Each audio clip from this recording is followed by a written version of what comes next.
Aşgabatda plastik kart eýeleriniň bankomatlardan çekip bilýän nagt pulunyň gündeki möçberi ýene-de çäklendirildi.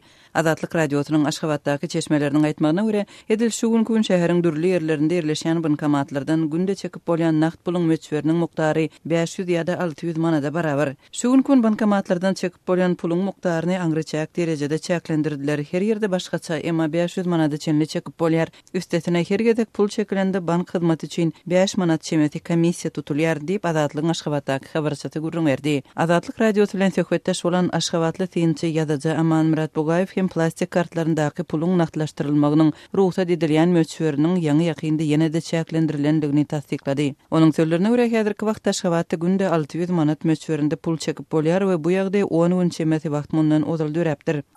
Aşgabat şäherinde 1000 manat ruhsat edilýär. Bundan 2 ay 3 ay bol. Sonundan 800 manat ýetir. Inden 600 manat. Şundan 10 gün çemeti bolur. Türkmenistanyň banklarynyň plastik kartlaryndan manatda çekmäge ruhsat berilýän puluň möçberiniň çäklendirilmegi resmi çäredir. Emma kart ulanjylary özlerine bank tarapyndan ruhsat berilýän puluň möçberi we onuň üýtgemegi barada diňe pul çekjek bolan wagtynda bilip galýarlar. Türkmen banklary müşterilerine olaryň öz kartlaryndaky pulunyň ýeterliligi barada öňünden resmi duýduruş bermeýärler. Çäklendirmeleriň sebäbini de düşündirmeýärler. Şol buraqda da ýurtda plastik kartlarynyň ulanjylarynyň sany gitdigi çartýar. Aýlyklar, pensiýalar, sosial tölegler we stipendiýalar bir näçe ýyl bäri plastik kartlaryna geçirilýär. Şuňlar pensionerleriň plastik kartlaryny has giň ulanmagy üçin ýerlik häkimetler goşmaça çäreleri amala aşyrýarlar. Hususan da plastik kartlaryny geçmedik pensionerleriň ençemeti may aýynyň başyndan bäri öz pensiýalaryny alyp bilmediler. Soňky ýylyň dowamında döwletiň owa hojalygy işgärleri daýhanlary bilen hataplaşygyny hem nagt bolmadyk görnüşe geçirmek boýunça resmi çäreler geçirildi. Üstesine soňky 2 ay çemeti wagtyň dowamında